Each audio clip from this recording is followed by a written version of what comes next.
नमस्कार, प्रणाम। मैं शशि शर्मा। इस समय मेरी उपस्थिति प्रसादी इंग्लिश का दूना छपरा में है, जहां पर हम आए हुए हैं। सूत्रों के अनुसार जानकारी हमको मिली है कि यहाँ पर राम जानकी और माता वैष्णो देवी का मंदिर का निर्माण यहाँ पर होने वाला है। मैं कैमरामैन से चाहूँगा कि एक बार इस बोर्ड को थोड़ा सा दिखाएं। यहाँ पर लिखा हुआ है श्री राम जानकी एवं माता वैष्णो देवी का मंदिर निर्माण, सेवा स्थल समिति प्रसादी इंग्लिश अरवल, मंदिर निर्माण हेतु दान दे। तो यहाँ पर इस तरह का जो है बोर्ड लगा हुआ है और ये मंदिर जो है लगभग काफ़ी बड़ा बनने वाला है। यहाँ पर जैसे कि आप देख सकते हैं कि यही वो स्थान है जहाँ पर इस मंदिर का ये निर्माण होगा। कहा जाता है कि दानी का हाथ कभी रुकता नहीं और समुंदर का पानी कभी सूखता नहीं। किसी कवि ने इस शब्द को बहुत अच्छा रचना किया है, दानी का हाथ कभी रुकता नहीं और समुंदर का पानी कभी सूखता नहीं। तो ऐसे ही एक सज्जन जिनको दिल में ये विचार आया कि हम भगवान श्री राम और माता वैष्णो देवी का मंदिर का हम यहाँ पर निर्माण करें, तो इसी विषय को लेकर के यहाँ पर हम आए हैं और इसी चीज़ के बारे में हम जानने का प्रयास करेंगे। आपका शुभ नाम सर? सबसे पहले आपको प्रणाम जी, धन्यवाद।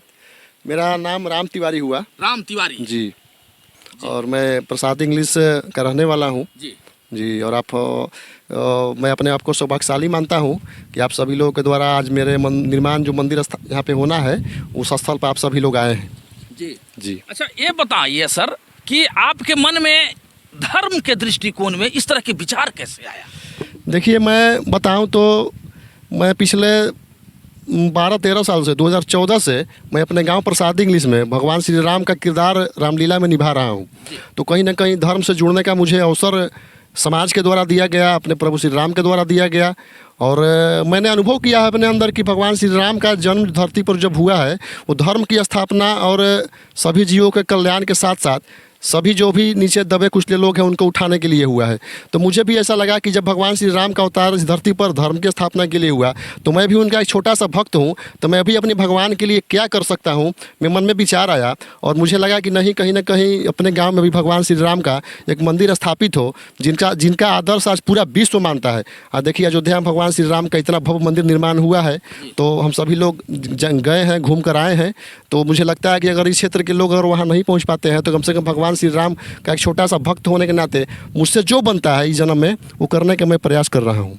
अच्छा, ये जो मंदिर जो यहाँ भगवान श्री राम माता वैष्णो देवी का जो बनेगा, ये कितना दूरी में कैसे बनेगा? देखिए, अभी इस मंदिर का नक्शा तैयार हो रहा है और इसके लिए हम 30 फीट चौड़ा, 5 फीट 10 फीट अगर घटे बढ़ेगा तो बढ़ाया भी जाएगा। अपना ज़मीन है, किसी से लेने की ज़रूरत नहीं है। और 80 फीट लंबाई उसका होगा।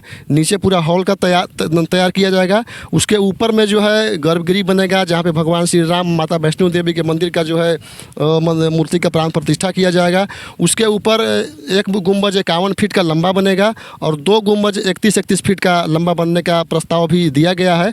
और उसके नक्शा के अनुसार 1-2 फीट आगे पीछे हो सकता है। अब इतना प्रस्ताव तैयार किया गया है। बाकी आगे जो भी उसमें होगा वो जिस तरह से आप देख रहे हैं कि दक्षिण भारत में जो इस तरह से मंदिर का जो डिजाइन बनता है, हम प्रयास करेंगे कि उस तरह से दक्षिण भारत की मंदिर की तरह से यहाँ पे उस गुंबज में डिजाइन बने। अब मंदिर बन ही रहा है तो अच्छा बने, ताकि हमेशा के लिए सदियों तक ये मंदिर यहाँ पे भगवान श्री राम का स्थापित हो और सभी लोग यहाँ पे आके अपना जो है जो भी है भगवान मंदिर में जो आके लोग अपना जिससे शादी ब्याह होता है, चाहे जिस रूप में उनका सहयोग मिलेगा अपना सहयोग ले सकते हैं। समाज के लिए चीज़ बन रहा है।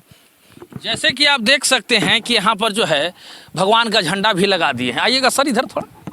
यहाँ पर झंडा का भी स्थापना जो है इन्होंने कर दिए हैं।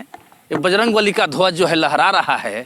और थोड़ा सा बताइएगा ऐसे थोड़ा सा अनुमान से कि जो मंदिर जो यहाँ पर बनेगा कैसे किस तरह से, कुछ थोड़ा सा। देखिए, यहाँ से दीवार शुरू होगा। अच्छा, और मेरा टारगेट है इससे पीछे में ही, और यहाँ से 70 फीट जाएगा, 80 फीट पीछे तक। यहाँ से 70 फीट या 80 फीट, 80 फीट यहाँ से करीब करीब आप देख सकते हैं कि रोड से लेकर के 50 फीट की दूरी आता है यहाँ पर। रोड से 50 फीट की दूरी पर और यहाँ से 70 या 80 फीट जाएगा, अंदर जाएगा। और यहाँ सीढ़ी बनेगा और यहाँ पे ही वो जो झंडा गड़ा हुआ है उसी के आगे गुंबज का निर्माण होना है। अच्छा, पूरब की दिशा की ओर रहेगा। थोड़ा सा इधर आइएगा। यहाँ पर यहाँ पर गुंबज का निर्माण होगा। बजरंगबली का झंडा लगाए हैं ना। 10 फरवरी को ही यहाँ पे प्राण प्रतिष्ठा किया गया था। जी 10 फरवरी को हाँ 10 फरवरी 2023 को ही यहाँ पे मंदिर निर्माण के लिए प्राण प्रतिष्ठा किया गया था। तब से आप देख सकते हैं कुछ ना कुछ काम यहाँ पे हुआ है। करीब 2 ट्रक गिट्टी भी गिरा दिए हैं, 10 ट्रैक्टर ईंटा पिताजी गिरा दिए हैं अपने स्तर से। वहाँ पे सीमेंट रखने के लिए गोदाम भी बन गया है। अब इस बार हमारा प्रयास है कि मंदिर निर्माण का कार्य साल हम कम से कम पिलर जो है उसको न्यू बाहर निकलवा दें। अच्छा, ये जो आप कार्य यहाँ पर कर रहे हैं मंदिर निर्माण हेतु पूरा परिवार के सहमति से ही? जी, इसमें पिताजी का ही सबसे ज़्यादा योगदान रहा है। मैं तो उनके साथ सहयोग कर रहा हूँ। उनका ही बहुत दिन से रहा है कि नहीं वैष्णो माता का मंदिर का हम निर्माण करवाएं पिछले 10 साल से, और मेरा रहा है कि भगवान श्री राम का मंदिर का निर्माण करवाएं। तो हम लोग पिता पुत्र दोनों मिलकर सोचे कि चलिए दोनों लोग मिलकर माता वैष्णो देवी भगवान श्री राम का अपना ज़मीन है, किसी लेना तो है नहीं, इसी में निर्माण करवा देते हैं। और कहीं ना कहीं समाज के लिए भी ये समर्पित रहेगा, ताकि लोग हमारे क्षेत्र में देखा जाए तो भगवान श्री राम का कोई अच्छा मंदिर है नहीं। तो हम लोग सोचे कि नहीं कम से कम उनका मंदिर का स्थापना यहाँ पे होना चाहिए। और पूरे विश्व में कहीं ना कहीं अयोध्या का राम मंदिर बनने के बाद हमारे अंदर भी इच्छा था कि भगवान श्री राम का 500 वर्षों के बाद अयोध्या में भगवान श्री राम का मंदिर बना है, तो कम से कम उसी याद में कम से कम हमारे गांव भी मंदिर बन जाए, ताकि लोग याद रखें कि जब भगवान श्री राम का अयोध्या मंदिर बना था उसमें प्रसाद इंग्लिश में ही बना था। तो इसमें भावना को लेकर के भगवान के प्रति एक अलग समर्पण और प्रेम है, और इंसान को कुछ ना कुछ करते रहना चाहिए। तो मुझे लगा कि नहीं अपने भगवान के लिए कुछ करें, उसी को प्रेरणा लेकर आगे हम काम कर रहे हैं। पिताजी के जी क्या नाम हुआ? पिताजी के मेरा नाम प्रमोद मिश्रा हुआ, साधारण परिवार से है और कहीं ना कहीं वो बाहर नौकरी करते थे। प्रमोद मिश्रा, आपका सुना? मेरा नाम राम तिवारी है। राम तिवारी, राम कुमार मिश्रा में कहते हैं, लेकिन हम यहाँ नाना के यहाँ रहते हैं तो मुझे राम प्रसाद इंग्लिश, खास प्रसाद इंग्लिश। हाँ जी छप जी। ये जगह जो है ये जगह पड़ता है प्रसाद इंग्लिश बाजार से आप आएंगे तो वहाँ से आएंगे काली जी के मंदिर है नहर किनारे, उस नहर किनारे से 200 मीटर की दूरी पे है दूना छपरा रोड में, वहीं पे मंदिर निर्माण होना है। दूना छपरा जगह बोलते नहीं प्रसाद इंग्लिश है, दूना छपरा रोड के किनारे काली मंदिर के पीछे जो है 100 मीटर के पीछे जी, यहीं पे स्थान है, यहीं पे रोड के समीप हो गए जी। देख सकते हैं कि अभी स्थान है जो ट्रांसफार्मर के सामने, यहाँ पर मेन पॉइंट है ट्रांसफार्मर के सामने इस तरह का मंदिर का जो है यहाँ पर राम मंदिर ट्रस्ट बनाया जाएगा। वो अपना निजी जमीन है। अच्छा 5 डिसमिल जी। उसका भी हम लोग देखे कि मंदिर के साथ कुछ और मतलब यहाँ विकास करना चाहिए, ताकि कि जैसे किसी का शादी ब्याह होता है इस गांव में हो चाहे हमारे गांव में हो, तो जो सक्षम नहीं है कहीं मतलब मजबूर हो जाता है उसमें ढूंढने में कि कहाँ में रोके शादी ब्याह जो बराती आता है, तो उसको रोकने के लिए और धर्मशाला के रूप या राम मंदिर ट्रस्ट के रूप में हम उस 5 डिसमिल में ज़मीन का निर्माण करेंगे, ताकि वहाँ पर मतलब वो रहेंगे भी और भगवान के मंदिर में आने के समय यहाँ पर शादी ब्याह भी हो सकता है। सोच तो बहुत बढ़िया है सर, बहुत बढ़िया सोच है। हाँ सर, धर्म के विचार से सोच है जी सर, तो बहुत अच्छा ही सोच है। आपका शुभ नाम साहब? सर मेरा मुन्ना कुमार तिवारी नाम हुआ। पिताजी का? पिताजी स्वर्गीय नागेश्वर तिवारी, मैं एक पूर्व सैनिक हूँ। पूर्व सैनिक भी है? जी सर। सैनिक होकर के भी इस तरह के मन में सोच जी है हम प्रति, जी भगवान के प्रति, जी सर, ईश्वर के प्रति।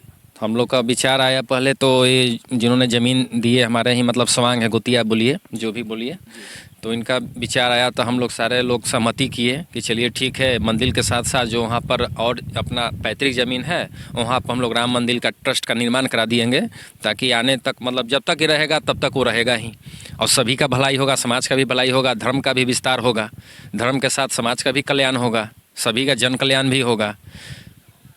कलयुग में ऐसे ऐसे लोग हैं जो धर्म के प्रति इस तरह की आस्था और विश्वास रखते हैं।